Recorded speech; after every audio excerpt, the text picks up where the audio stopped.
castiga, corrige. Sí, Señor. Así es que si usted se siente con libertad de recibir la corrección de Dios, quiero que entienda que Dios no tiene un código penal para nosotros para decirnos en dónde están nuestros errores. No es el Antiguo Testamento. Vivimos en un código de gracia, hermanos. Y eso tenemos que entenderlo. Y mientras que nosotros vivamos en ese código de gracia, vamos a encontrar muchas cosas mejores en nuestra vida, con lo cual nosotros podemos ir avanzando en la existencia. Dios no agobia a su pueblo con cosas que no puedan hacer. No agobia a Dios con muchos memoriales para guardar. Solamente uno. Hay un memorial que nosotros tenemos que guardar. Hechos 27. ¿Recuerdan? ¿Qué dice?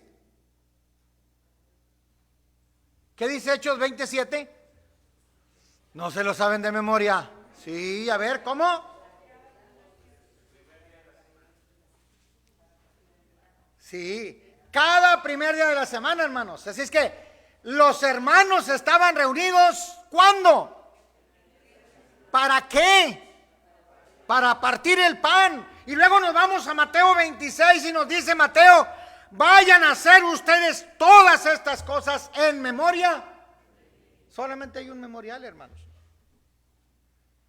Un memorial. Y ese debe observarse cada primer día de la semana. La cena del Señor es para observarse cada semana. No una semana sí y otra no. Ni una semana sí y 2 meses o 3 meses no, o 4 meses no, o 6 meses, o como algunos por ahí, grupos religiosos lo hacen cada año. No, no, no. Dice la Escritura que es un memorial que nosotros debemos celebrar cada semana. Cada primer día de la semana la familia de Dios se reúne para recordar ese memorial. ¿Sí? Nosotros no estamos celebrando la muerte de nuestro Señor Jesucristo. No, no, no, no, hermanos. Estamos recordando. No celebramos la muerte. Porque el Señor Jesús no está muerto, ¿o sí? No, hermanos. Nuestro Señor está vivo. Entonces nosotros no nos reunimos aquí para venir a celebrar la muerte del Señor como lo hacen algunos grupos religiosos que se reúnen en la llamada Semana Santa para celebrar la muerte del Señor. No, hermanos, el Señor Jesús no está muerto, Él está vivo. Yo creo que eso es lo que tenemos que aprender nosotros. Cada familia, cada hermano se reúne en esta asamblea para conmemorar nosotros este sacrificio. Recuerden que hacemos nosotros memoria del Señor, pero también anunciamos su venida. Porque así como el Señor Jesús nació, por cierto, ¿dónde nació? En Belén, ¿cierto? Allá en la ciudad de David, ¿verdad? Sí, bueno, así como nació el Señor, así también murió. Y así también fue sepultado, dice Pablo, conforme a las Escrituras. Pero también resucitó conforme a las Escrituras. Pero también vendrá, dice Hechos capítulo 1, que así como le vimos ir al cielo, así también vendrá. Eso es lo que tenemos que recordar nosotros siempre, hermanos. Debemos recordarlo siempre, tenemos que tener presente esto. Lucas dice que el Señor le dice a sus discípulos, a sus apóstoles, les dice: así como mi Padre me asignó un reino a mí, yo también les asigno a ustedes un reino en el cual se van a sentar a mi mesa a juzgar a las 12 tribus de Israel. El reino ese está aquí, hermanos, es la iglesia. No hay otro. Es la iglesia del Señor. Es decir, que a nosotros nos asignó la iglesia para que allí nos sentáramos nosotros en una cena con el Rey, para que disfrutáramos de esa cena. ¿Su silla cómo está? ¿Cómo está su silla en la mesa? Tenemos que pensar, hermanos, ¿cómo está nuestra silla? ¿Sí? ¿Cómo está? ¿Está vacía? ¿O estamos presentes nosotros ahí en la cena? Estamos presentes, ¿verdad? Pero hay que tener cuidado, porque algunos de nosotros, estando presentes, estamos ausentes. Y en eso es lo que decimos nosotros, que tenemos que mejorar el momento de la cena. No importa que esté ese silencio que nos hace recordar esos momentos trágicos, a veces fatídicos, de la vida del Señor, no es suficiente, hermanos. Hay que ir más allá, hay que concentrarse en lo que estamos haciendo. De tal suerte que por esa razón el hermano Didier, cuando está aquí anunciando el orden de servicio, les dice a los hermanos y a las hermanas: por favor, apaguen sus teléfonos, o pónganlos en silencio, o pónganlos en modo avión, para que no interrumpa absolutamente nada ese momento, que es un momento sublime en el que estamos en la presencia de Dios. Más aún que cuando estamos todos reunidos. Porque han de saber ustedes que cuando nosotros estamos reunidos como asamblea, la presencia de Dios está en medio de nosotros. Así como la gloria de Dios estuvo en el tabernáculo, así como la gloria de Dios estuvo en el templo de David, allá en el templo de Salomón, hermanos, así también hoy está aquí en medio de nosotros, porque nosotros somos el templo del Espíritu Santo. No se les olvide. Y cuando nosotros nos reunimos para adorar, lo estamos haciendo, hermanos, conscientes de que estamos rindiéndole a Él una adoración correcta. Dice Juan capítulo 4 que nosotros tenemos que ser verdaderos adoradores. ¿Sí? Y de tal forma, hermanos, que cuando nosotros nos convertimos en verdaderos adoradores, estamos diciéndole al Señor: yo estoy de rodillas ante ti, porque soy un verdadero adorador. Y cuando dice que hay un verdadero adorador, quiere decir que también hay falsos adoradores. Hermanos, si usted me puede decir: hermano, pero en la iglesia del Señor, falsos. Claro, hermanos. El Señor Jesús le dijo a Pedro: apártate de mí. ¿A poco Pedro era Satanás? No. ¿Pero qué pasó? Satanás había tocado el corazón de Pedro para impedirle a Jesús ir a Jerusalén. Porque el impedir que Jesús fuera a Jerusalén era impedir que hubiera un sacrificio en la cruz. Y si no había sacrificio, entonces Satanás ganaba el camino, porque la única forma para que usted y yo pudiéramos encontrar salvación era el sacrificio de nuestro Señor en la cruz del Calvario, y Satanás lo estaba queriendo impedir. Eso es lo que pasa. Por eso, hermanos, cuando estamos hablando de mejorar las cosas en la iglesia, en la mesa del Señor, tenemos que aprender esto. Primeramente, pensar en lo que Él ha hecho por nosotros, pensar en lo que está haciendo día con día, y pensar en lo que va a hacer por nosotros. Y decimos: ¿qué fue lo que hizo el Señor por nosotros? Número 1, murió. Murió por nuestros pecados. Eso es lo primero que hizo el Señor Jesús. Segundo, Él cumplió la ley a la perfección. No la cambió, hermanos, la cumplió. ¿Pero para qué? Para que nosotros encontráramos piedad, bondad, salvación en nuestro Señor. ¿Qué fue lo que hizo el Señor Jesús? Dice Juan capítulo 10, se entregó a sí mismo. Y luego, con ese poder que el Señor tiene, volvió a tomar su vida. ¿Y qué pasó? Resucitó. Por eso yo no puedo entender por qué los grupos religiosos o las sectas todavía tienen por ahí a Jesús en un crucifijo, colgado, en un madero todavía. No es cierto, el Señor Jesús no está allí colgado. Por favor, no. Y ahora ya viene la próxima, la llamada Semana Santa, donde hay una fiesta grandísima, hermano, donde llevan al Señor Jesucristo por todas partes, todavía figuras del Señor Jesucristo, porque ni siquiera es Él, ¿sí? Lo llevan celebrando la muerte del Señor. Imagínense si no estaremos perdidos. Imagínense si no, esas personas están perdidos celebrando la muerte de Jesús, celebrando, cuando dice el Señor que nosotros tenemos que celebrar la vida. ¿Cierto o no? Bien, hermanos, eso es lo que Él ha hecho por nosotros. ¿Qué está haciendo hoy día? ¿Qué está haciendo hoy día? Dice la Escritura,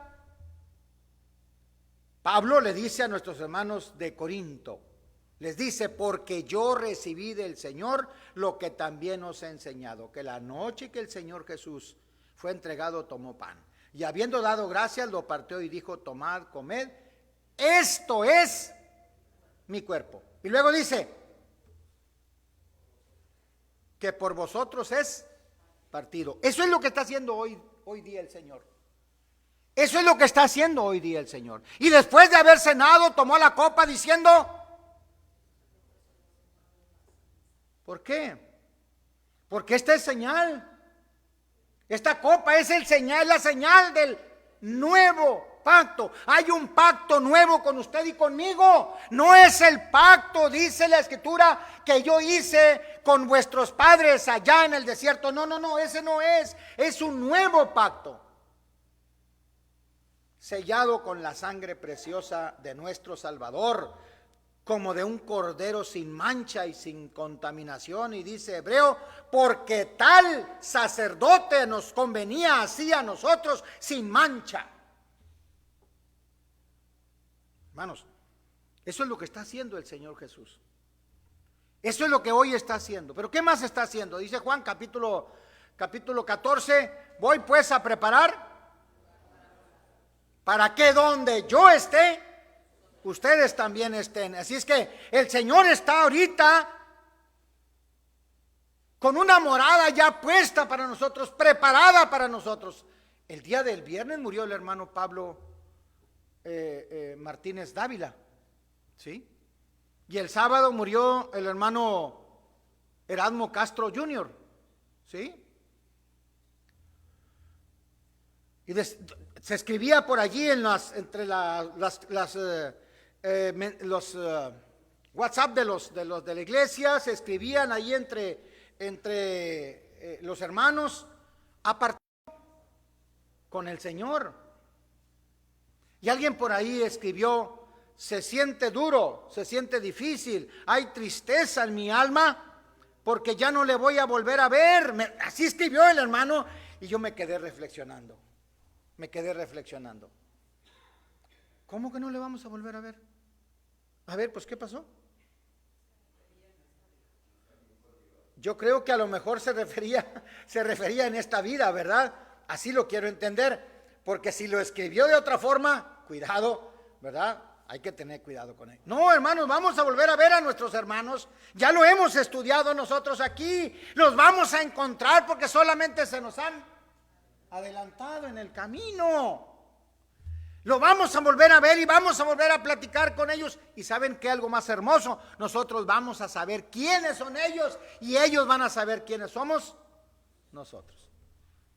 ¿Sí, hermanos? Entonces, decía, escribía el hermano, bueno, alegría porque él triunfó y nosotros todavía aquí nos quedamos. Pero dice Apocalipsis: sé fiel y yo te voy a dar, ¿qué? Ahí está, hermanos. Son promesas que nosotros tenemos. Eso es lo que el Señor Jesús está haciendo hoy mismo. ¿Y qué va a hacer por nosotros? Dice la otra parte: ¿y qué hará el Señor Jesús? Tenemos que recordar qué es lo que el Señor Jesús va a hacer por nosotros. Pues dice la Escritura que Él viene por la iglesia. ¿Por cuál? Por la suya. Así de simple. Viene por la iglesia, por su iglesia.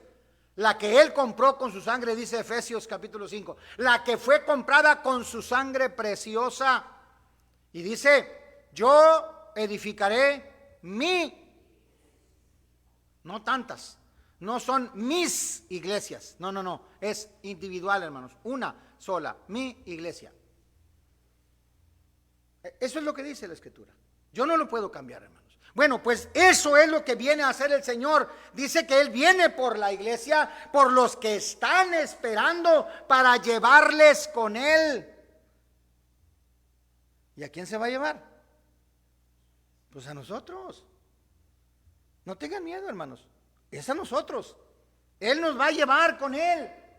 Porque dice así, dice Pablo cuando le escribe a los hermanos de Tesalónica: hermanos, no se duerman, no estén dormidos, porque los otros no tienen esperanza, pero ustedes sí tienen. No se mantengan dormidos, manténganse vigilantes, ¿sí? Porque hay muchos que ya murieron, que ya duermen en el Señor. Bueno, pues esos que duermen en el Señor, dice la Escritura, que resucitarán primero. Y luego nosotros, los que habremos quedado, seremos transformados y así estaremos para siempre con el Señor. Ojalá y el Señor viniera antes de que muriéramos, hermanos. Ojalá y Dios nos permitiera ver ese glorioso día, maravilloso, cuando nosotros seremos transformados y arrebatados para ser llevados con el Señor. Será un acontecimiento seguramente maravilloso, porque Dios tiene un día destinado para ello. Así como Dios cerró la puerta del arca cuando Noé, pregonero de justicia, estaba construyendo un arca, y todos, hermanos, dice, se casaban y se daban en casamiento. Cada quien hacía lo que bien le parecía, cada quien hacía lo que quería. Pero Dios abrió las ventanas de los cielos y abrió las fuentes del gran abismo. Dice la Escritura que las aguas empezaron a brotar y a caer, y el diluvio se llevó a cabo. Algunos dicen que es historia, algunos dicen que son fantasías de algunos locos que estaban allá en el Medio Oriente, y algunos que seguimos creyendo en ello y que seguimos estando locos. Y dice Pablo, pues ténganme por loco en mi locura. Si yo estoy loco, pues ténganme por loco, pero respeten mi locura. Es sencillo. Si usted no quiere creer, bueno, pues es cuestión suya, ¿sí? Pero la Escritura es lo que nos dice. Así es que el Señor está preparando algo más para nosotros. Durante todo este estudio, hermanos, hemos visto muchas razones del por qué la cena del Señor es importante para cada miembro de la iglesia. Y oigan bien, para cada miembro de la iglesia. Ojo, esto es muy importante. ¿Por qué razón? Hermanos, ¿recuerdan el primer estudio que estuvimos estudiando acerca de la cena con el rey? ¿Lo recuerdan ustedes? Hace 4 meses, 5 meses. ¿Lo recuerdan? ¿Recuerdan el primer estudio? Estudiamos nosotros qué es la cena, qué es el rey, qué es el reino, quién es el rey, quiénes son los súbditos, quiénes son...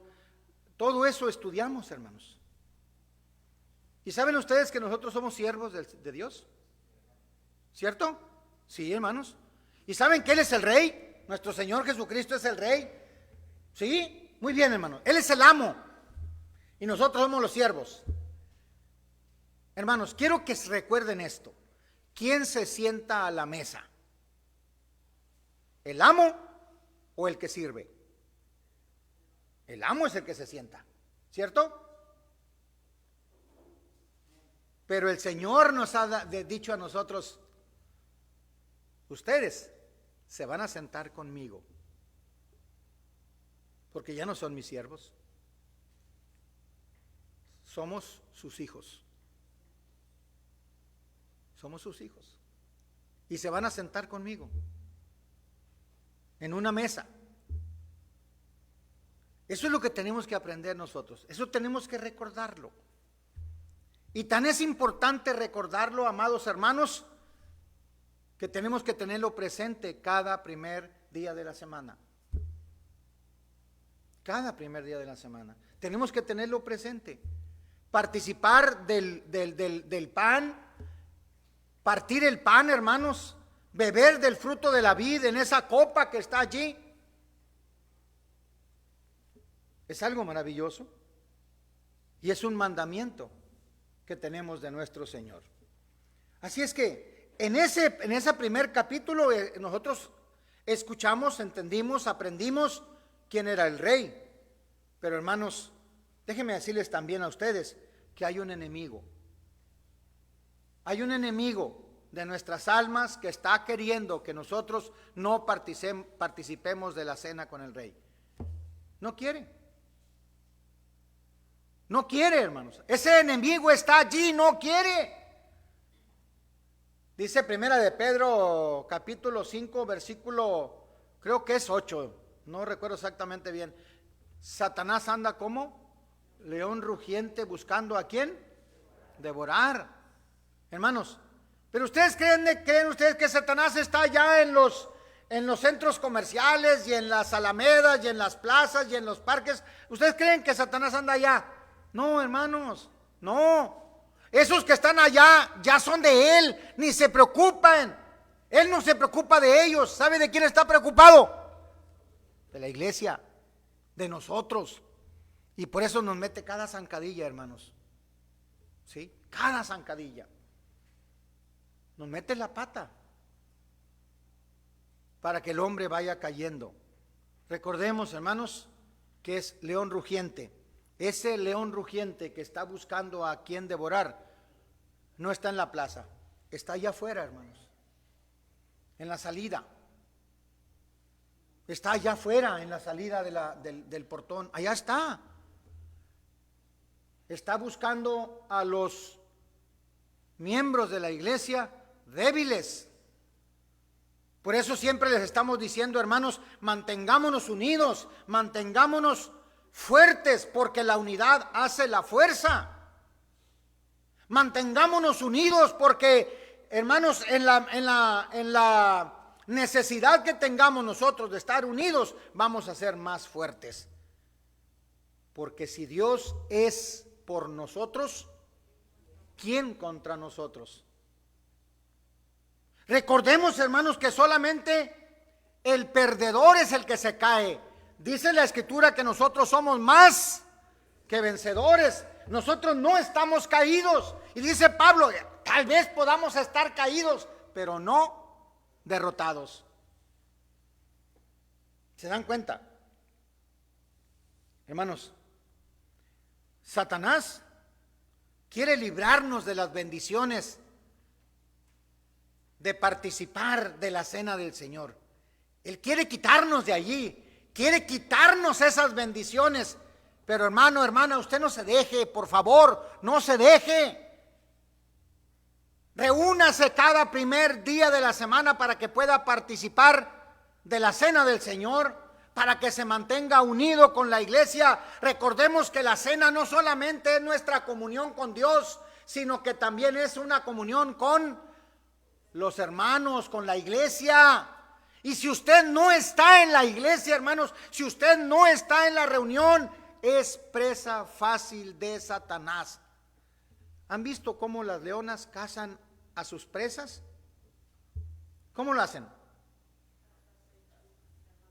Las van apartando, las van apartando, las van apartando. Y cuando ya están fuera de la manada, órale, se las ejecutan. ¿Sabe lo que hace ese león rugiente? Eso, empieza a hablar al oído y dice, no hombre, ¿para qué te reúnes? Estás bien a gusto ahí acostado, acuéstate, siéntate, mira, quédate allí. Y nosotros, pues sí, hombre, hay fútbol, hay el festival OTI, ya no hay OTI, ¿verdad? Ese era en mi tiempo. No sé, hay festivales y hay la televisión y podemos ver, va a venir el que sea, hermanos, vamos a asar carne, vamos a asar pollo allí en casa y vamos a estar tranquilos. No vayas a la reunión, en la tarde vas, hombre. Pues sí, en la tarde voy. ¿Y en la tarde? ya no vino. Hermanos, ¿cómo podemos hacer que la cena del Señor sea más significativa para nosotros? Esta es una pregunta muy importante. ¿Cómo puede ser más significativa? Bueno, pues, hermanos, es dedicarle tiempo. Dedicarle tiempo a la cena del Señor. Ustedes se fijan que los que pasan aquí al frente, el hermano Martín, cuando viene, hace una lectura o nos dice algunas palabras para que reflexionemos acerca del acto que estamos realizando. Cuando el hermano nos está hablando a nosotros y nos está diciendo es para que nosotros reflexionemos. Tomemos el tiempo, y él mismo dice, hay que tener una buena actitud. ¿Recuerdan, hermanos? Esa experiencia de la cena del Señor debe ser con una buena actitud. Muchos dicen, bueno, pues es que yo soy pecador, no soy digno de tomar la cena, no me siento a gusto. ¿Sabe qué? Dice la Escritura, pruébese cada uno a sí mismo y tome así del pan y beba de la copa. ¿Qué nos está diciendo? Tómese el tiempo para reflexionar. El hermano nos enseñaba aquí hace un momento, al momento de la cena nos enseñaba, es que usted tiene que reflexionar antes de que usted llegue aquí, tiene que estar reflexionando allá afuera, tiene que haber tenido presente lo que usted va a hacer, tiene que meterse en su mente, ponerse dentro de ese sentimiento, hermanos, y meterse en el pensamiento y en el sentimiento de sí mismo y decir, sí, tomo la cena del Señor porque le pedí perdón a Dios. Usted no tiene que pedirme perdón a mí, hermano, ni a los hermanos. No tiene que pasar al frente y decirle a la iglesia, oiga, pues es que yo cometí. No, eso no es cierto, hermanos. No está en un versículo de la Biblia, en ninguno. Pero sí nos dice, confiesen vuestros pecados. ¿A quién? ¿A mí? Es a Dios, hermanos. A mí no. ¿Es el hermano Martín? ¿El hermano Didier? No, hermanos. ¿Por qué razón? Porque es a Dios a quien nosotros hemos ofendido. No es a la iglesia. No, hermanos. La iglesia no está por encima de Dios. Es más, ni siquiera está igual que Dios. El Señor está en nosotros. La iglesia es el lugar donde, el reino donde el Señor nos está diciendo que aquí debemos nosotros estar, pero no somos más grandes que su propia autoridad. Jamás de los jamases. Un anciano de la iglesia no puede ser más grande que lo que dice la Escritura. Un anciano de la iglesia no puede ser más grande que nuestro Señor Jesucristo. No puede ser. Un predicador no puede estar diciendo, hermanos, que es el dueño absoluto de la congregación y que él solamente va a decirle a usted lo que tiene que hacer. No, hermanos, quien nos dice a nosotros lo que tenemos que hacer es la Escritura. Es esta, la palabra de Dios, la que nos dice a nosotros. Así es que, ¿qué tiene que hacer cada individuo? La actitud de cada miembro de la congregación es tan importante al momento de la cena porque reviste de armonía. Reviste de armonía. ¿Y qué nos dice el salmista? ¿Qué nos dice el salmista a nosotros? Cuán delicioso es habitar juntos. Sí, los hermanos tienen que habitar juntos en armonía. Ah, pues yo no vivo con ustedes, hermanos, ustedes no viven conmigo. Eso no es habitar. Habitar es la relación que existe entre nosotros. ¿Y cómo debe ser esa relación? Armoniosa. Armoniosa. No la hemos cambiado, así dice la propia Escritura. En un sentido real, cada miembro depende uno del otro porque somos todos de un mismo cuerpo. La mano no puede decirle al pie, no te necesito, la oreja no puede decirle al ojo, no te necesito. No, porque es parte de un cuerpo y nosotros somos miembros todos de un mismo cuerpo. ¿Somos muchos miembros? Sí, somos muchos miembros, pero solamente es un solo cuerpo y ese cuerpo se llama Iglesia del Señor.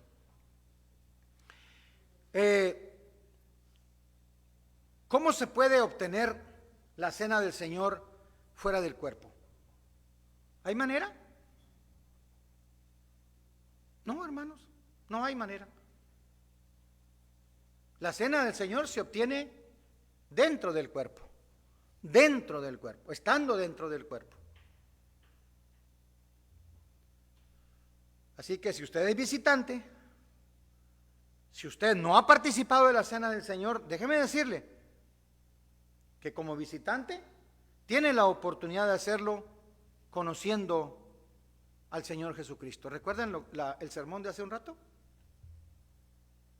¿Sí? ¿Recuerdan ustedes cómo podemos desarrollar una amistad con Dios si no lo conocemos? Necesitamos desarrollar una amistad con Dios, hermanos, pero conociéndolo. Si nosotros no lo conocemos, no podemos desarrollar una amistad con Dios. Usted que es un visitante, tiene que desarrollar esa amistad con Dios. ¿Cómo? Teniendo fe, creyendo, arrepintiéndose, confesando y siendo bautizado para el perdón de sus pecados y poder comer del fruto de la vid, comer del pan y beber del fruto de la vid. No podemos hacerlo de otra forma. La cena del Señor no se obtiene estando allá afuera. La cena del Señor no se obtiene fuera de la iglesia. Recuerden ustedes que esta es una asamblea, es una reunión. Dice Hebreos, no dejando de congregarse como algunos tienen por costumbre. O sea, tenemos que congregarnos. Es lo mismo, si estoy aquí o estoy allá, es lo mismo. ¿Para qué me congrego? No. El Señor dice muy claro, no dejen de congregarse. Hermanos, nosotros tenemos libertad en Cristo. Gálatas capítulo 5 nos dice a nosotros que tenemos libertad en Cristo. Pero esa libertad que nosotros tenemos, no la hagamos un libertinaje. No la hagamos un libertinaje. Muy bien, hermanos. Quiero sugerirles algunas cosas para mejorar la forma de cómo celebramos la cena del Señor, la cena con el Rey. Primero, necesitamos educarnos unos a otros para que podamos entender que la cena del Señor es tan importante como nuestra propia vida. ¿Y cómo podemos hacerlo? Estudiando, conociendo, aprendiendo, estando juntos con armonía y sencillez de corazón, con alegría y con sencillez de corazón, como lo hacía la iglesia del primer siglo. ¿Cómo podemos hacerlo? Comunicarnos a través de los sermones, de los estudios, a través de póster en la casa, a lo mejor a través de videos o de, no sé, hermanos, tantas y tantas cosas que hay. Pero tenemos que aprender nosotros que la cena del Señor es de suma importancia. ¿Por qué? Porque despierta nuestra conciencia. Y la conciencia, hermanos, nos da educación. Y la educación viene, hermanos, cuando estudiamos, cuando estamos juntos, cuando platicamos. Hoy en la tarde tenemos una convivencia, ¿sí? Hoy en la tarde tenemos una convivencia, a las 5 de la tarde. No estudiamos Biblia, hermanos. Pero ¿sabe usted lo que estamos desarrollando? ¿Qué estamos desarrollando? Amistad. Estamos desarrollando armonía. Los niños empiezan a correr allá, ya andan jugando. Los jóvenes juegan su deporte, los viejitos como yo jugamos otra cosa. Hermanos, pero desarrollamos una armonía. desarrollamos una comunión, desarrollamos, hermanos, una educación. Así es que procure, en primer término, aprender y educarse. ¿Y cómo tenemos que aprender y educarnos? Pues estando juntos. Segundo, necesitamos darle el tiempo a Dios. El tiempo a Dios. ¿Por qué? Dice Hechos 27, cada primer día de la semana. ¿El primer día de la semana es suyo, hermano, hermana? ¿Mande? ¿Es de Dios? Hoy el primer día de la semana no es de nosotros. ¿Quién les dijo eso? Es de Dios, hermanos. Es de Dios. Necesitamos darle tiempo, el tiempo apropiado incluso para servir la cena del Señor. De cómo se preparan las copas, se limpian, se desinfectan, de cómo se secan con mucho cuidado para que estén presentables, de cómo se sirve el jugo, de cómo se pone el pan, de cómo debe estar limpio el platillo donde se está sirviendo la cena. Todo eso, hermano, es tiempo, hermana, es tiempo invertido. Pero también es tiempo para que nosotros pensemos en que debemos de venir con tiempo para participar de la cena. Nosotros tenemos que estar preparados. ¿Desde cuándo?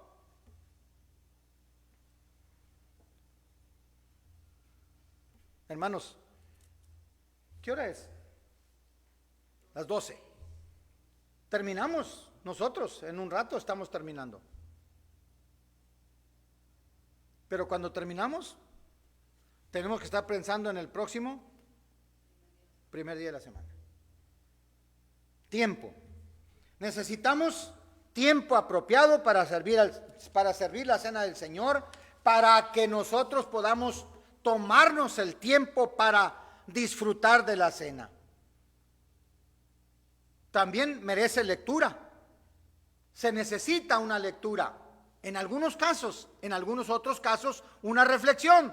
En algunos otros casos, un canto. Pero es necesario, hermanos, para que se estimule a los hermanos a estar atentos. Cuarto, tenemos que decirle a nuestros hermanos y decirle a nuestros jóvenes que esto es un memorial y que esto debe hacerse cada primer día de la semana. Quinto, permitir el suficiente tiempo para que los miembros todos mediten lo que están haciendo. Hermanos, ¿cómo estamos nosotros celebrando nuestra cena? ¿Cómo?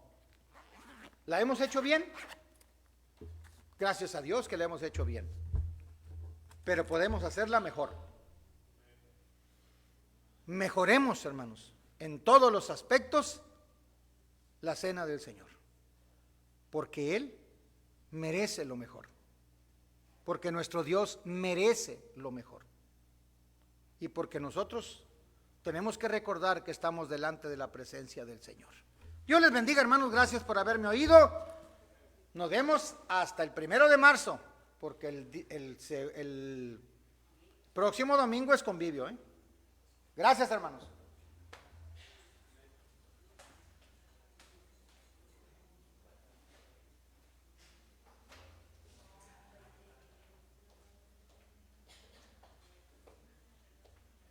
Estemos en pie, hermanos, para dirigirnos a Dios en oración. Oremos. Señor Santo que moras en el cielo, nuevamente, Padre, estamos ante tu presencia, Padre Santo, para darte gracias por esta oportunidad que nos das de escuchar tu palabra, para darte gracias, Padre Santo, por la vida y la salud, por las bendiciones que a cada momento tú derramas sobre nosotros, Padre eterno. Gracias por nuestros hijos, Señor, por nuestros padres, por nuestros hermanos, Padre bendito. En tu nombre y en la carne, bendito Dios, te rogamos por ellos, Padre Santo, Padre bendito, rogamos que perdones nuestras imperfecciones, porque a cada momento fallamos, Padre eterno. Pero rogamos que nuestro corazón tú lo moldees, Padre Santo, y siempre esté presto para entenderte, Padre bendito. Bendito Dios, guía nuestros pensamientos. Ayúdanos en todas las cosas, Padre Santo, porque sin ti nada podemos hacer. Por Cristo Jesús te rogamos, te suplicamos todas estas cosas. Amén.